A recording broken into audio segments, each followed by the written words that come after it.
Hey, Lorehounds listeners, David here. And today we have a little bit of a special announcement. John's not with me right now. He's got some stuff to do, but I have Elysia who is going to be, who's going to be covering a new science fiction television show called Beacon 23. It's another Hugh Howie book. So if you were on the silo, if you were in the silo vertically or at the top or the bottom, you'll recognize that Hugh Howie was the guy who wrote the books for that series. And this is a new adaptation inspiration. And we'll talk more about it. That's going to be on, I believe, NGM Plus streaming platform. That is correct. Yeah, which used to be Epix in the US and used to be Lionsgate abroad. Okay. Cool. But yeah, I'm not sure at this point about which countries have international rights and the marketing department's not being very communicative. So we'll see where it lands. Anyway, suffice to say, you're going to be doing some coverage of this new show. We've seen some trailers. It looks pretty exciting. So why don't you first set up for us the book series by Hugh Howie? How many books has he written? It sounds like he's a prolific author. I mean, he's written around a dozen, maybe about that. But yeah, this one's not a series. This is just a standalone book. And it, like the first two Wool books and like a lot of his books, it started out as 5 separate short stories that serialized and then were gathered together into a book.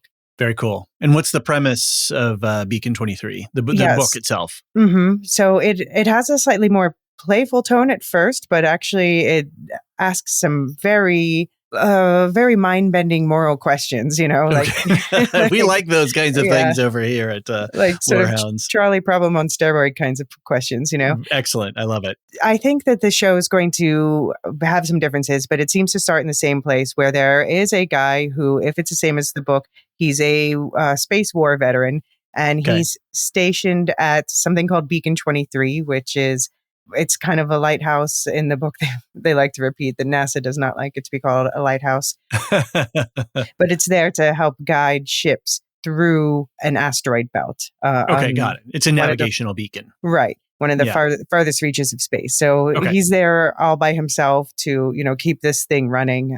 And then a crash happens, maybe for different, it sounds like they're going to bury the lead in the show about why it happened. So I won't say anything more about that, but it leaves behind things, different things in the books. Stuff happens. Different things in the books. It seems like, though, in the TV show, it leaves behind Lena Headey, who we love from Game of Thrones, right, and many other projects. That's a big star name, right, to get eyeballs on this show. Right, very Hugh Howie heroine, I think. But she seems to be not directly a character in the books. I think she's probably going to be a couple characters together.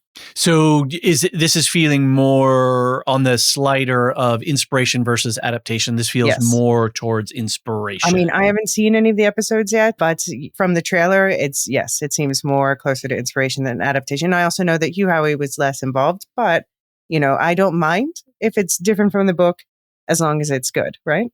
Right, exactly. And if it's hitting the beats, right? Mm-hmm. If it's asking some of the same questions, right, and walking us through some of the same processes of how we get to some answers or how we examine that, that's all fine. But that Hugh Howie is getting more exposure and getting another show made. I mean, to have 2 shows optioned, you know, you can have options for days, but to actually hit the screen, that's a big deal. Yeah, that's true. Hitting the screen is a big deal. There's a third for his Sand series, which is 2 books out of 3 out so far. That might be turned into a TV show, but nothing that he's been able to announce yet. So, well, yeah, and options sometimes are a funny thing. So when is this going to start up?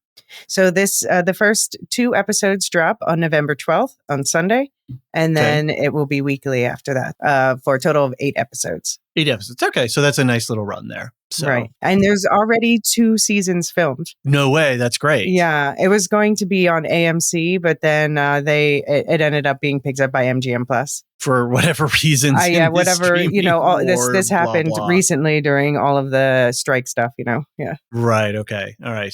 Well, that's great that they've got 2 in the can because... I'm hoping that it's a contained 2-season story. it's actually quite a slight book. The book is it's less than 200 pages. Okay. But obviously, I think they're indeed taking that as a jumping off point and just exploring questions about this sort of situation. Can you say anything about the moral questions that are at stake here, or? Well, I said trolley problem on steroids, so I think that's already saying too much. Is this? But it's in the book, though. Like my favorite part of the book is he has a series of odd encounters, and I hope that there's some of that kind of quirkiness that's kept in the show. That's but I'll accept if it's a different tone as long as it's consistent and works for itself. But I do appreciate about the book, it's different from the Silo series in that it has a bit more quirkiness to it. Very cool. So what are your coverage plans? How are you going to tackle this one? We're going to do a preview episode this week. Okay. And then who's we? Oh, sorry, Luke and I on the public feed on We'll Shift Dust. And Luke is my co-host for the Silo. Mm-hmm. Very cool. And then, we're going to be also covering some Dune stuff in the meanwhile, too. So we're not going to be doing weekly coverage of this one. We're going to do the first 2 episodes, and then we're going to do episodes 3 through 5 in the beginning of December, episodes 6 and 7 just before the holidays, and then the finale at the start of the new year. Okay, so they're going to be bundled up a little bit and makes it a little bit easier on life schedules when you've got life and jobs and you got to edit things. It gets a little crunchy. Well, we understand that not everyone who watched Silo is going to be able to watch this one. Of course, those who want to will be able to find it, but it's also where we want to continue with our Dune coverage at the same time too. So, and some other things. Yes, you've got many things happening.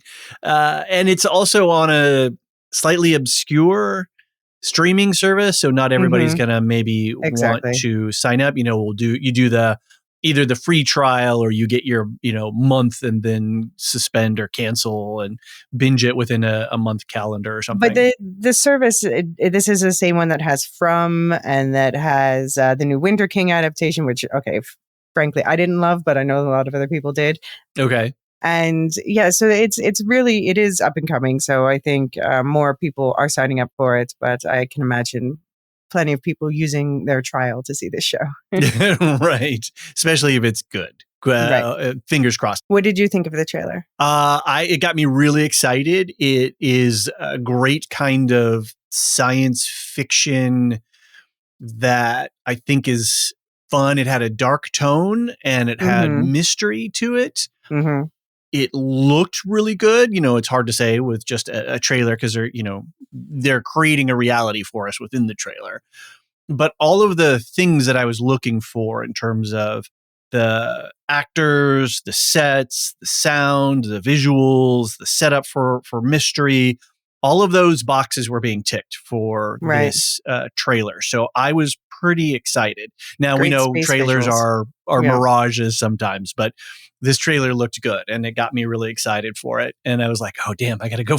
What is MGM Plus? Where do I find it? Et cetera, et cetera. But I think it's going to maybe scratch that itch. And I think it's going to slot nicely in with that Silo style things where it's not going to be an Andor or a Game of Thrones, but it's going to be right in underneath there, and it's going to really scratch that itch that we want, in between some of the bigger titles. So it'll be hopefully nutritious and interesting, and something we can chew on without it being like a huge spectacle event like House of the Dragon or something. At the very least, sweet space visuals. Yes, exactly. We do like that. Is it set in an Expanse style universe where physics is, our physics is real? Is there any conceits like transporters or warp drives or can you say without, No, I mean, I don't, that's not spoiling anything. There are, in the book at least, we haven't seen any of this in the trailer, but in the book, there are other alien species that have different physiologies than ours. Okay. So it posits life beyond the solar system exists. Right. Mm-hmm. Okay. And and they can fast travel. He doesn't go that deep into how per se. Well, I mean, but some of when there is science, it's hard, hard science, which I wonder how much will carry over. Like, for instance, he talks to NASA back in Houston through quantum entanglement. Very cool. Okay. Yeah. So those are pluses for you. Right. It turns on that science nerd part. Yeah. So we'll see what it's like in the show, but it looks like the way that the beacon where he's staying and everything looks like in my head. So I'm excited. Okay. I just hope that there's a certain animal character from the book. I hope that character shows up. Okay. We'll keep an eye out for it. So I guess people could probably just Google for the Beacon 23 trailer and probably find it on YouTube or something like that. We could probably throw a link in the show notes. Yeah, we can throw a link in the show notes. And also coming out this week is Abby and I broke down the book for the book club. So we can put a link to that. Oh, okay. Also. So tell me a little bit more about the Wool Shift Dust book club. Yeah, so the current formulation, as it stands right now, you sign up for the book club and then you are charged only when a new episode drops. And excluding certain, like I excluded the Halloween special and the Christmas special.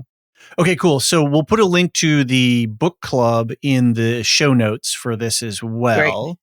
Great. And then on the Wool Shift Dust main public podcast feed, you just go to your podcast app and plug in Wool Shift Dust, or you can go to our website, lorehounds.com, and you can find the Wool Shift Dust feed there. And then there's a little tool that can configure to help you get your podcast player all signed up for those. We can put that link in the show notes too, right? Yes.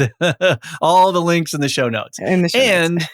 On our Discord, we have a channel set up for Beacon 23 all ready to go. So once things start. Yeah, you can find the trailer there too. Okay, great. So you posted it there.